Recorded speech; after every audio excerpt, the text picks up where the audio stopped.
নমস্কাৰ বন্ধু বান্ধৱীসকল, RJ চৌকা চেনেললৈ স্বাগতম জনাইছোঁ। আজি মই আপোনালোকলৈ লৈ আহিছোঁ শুকান বামলা মাছৰ ৰেচিপি। এই ৰেচিপিটো বনাবলৈ আপোনালোকক লাগিব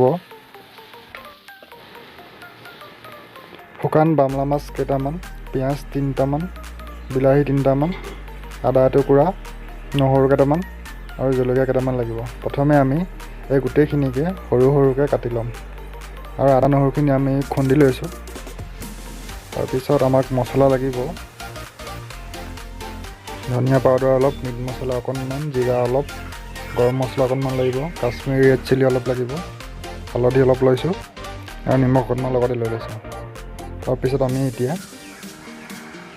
কেৰাহীখন পাতি দিলোঁ। ইয়াত এতিয়া অকণমান মিঠাতেল অলপ দি দিছোঁ।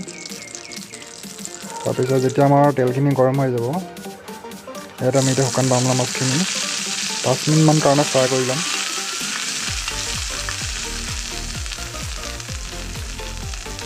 পাঁচ মিনিটমান ফ্ৰাই কৰাৰ পিছত আমি এতিয়া এক চাইডে কাঁহী এখন উলিয়াই ল'ব লাগিব।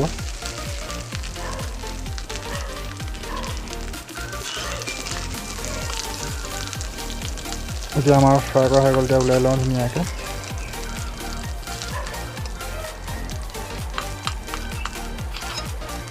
তেতিয়া আমি ইয়াত আৰু অলপ মিঠাতেল এড কৰি দিম। তাৰপাছত আমাৰ কাটি থোৱা পিঁয়াজখিনি দি দিম ইয়াতে।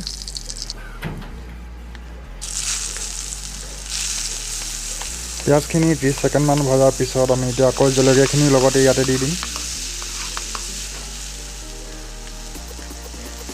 তাৰপিছত আমাৰ খুন্দি থোৱা আদা নহৰুখিনি ইয়াতে আকৌ এড কৰি দিম লগতে।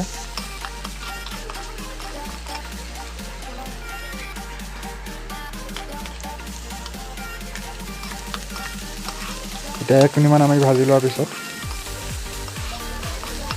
আমাৰ মছলাখিনি ইয়াতে দি দিম।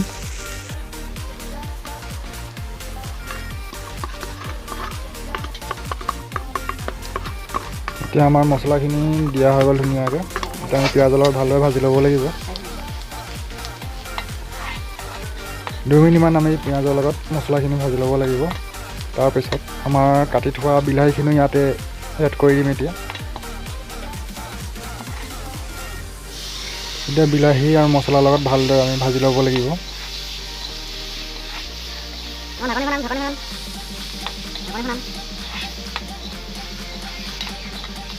বিলাহীখিনি আমি 5 মিনিটমান কাৰণে ভাজি ল'ম ভালদৰে।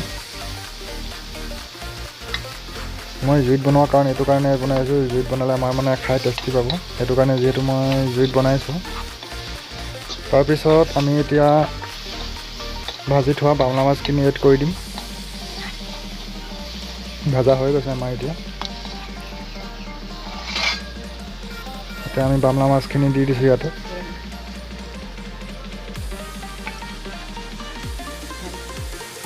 এতিয়া বিলাহীৰ লগত আমি মাছখিনি ভালদৰে মিহলাই দিব লাগিব।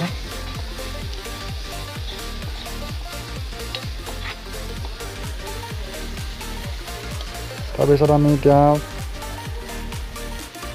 5 মিনিটমান কাৰণে আমি এতিয়া ঢাকি দিব লাগিব। তাৰপিছত 5 মিনিট পাছত আমি আকৌ উঠাই দিম। এতিয়া হৈ গৈছে আমাৰ ৰেচিপিটো, ধুনীয়া হৈ গ'ল। এতিয়া ধুনীয়া কালাৰ উঠি আছে। খাই ভালেই পাব, আপোনালোকেও ট্ৰাই কৰি চাব। যদি মোৰ ভাল লাগে মোৰ চেনেলটো ছাবস্ক্ৰাইব কৰিব নাপাহৰিব। ধন্যবাদ।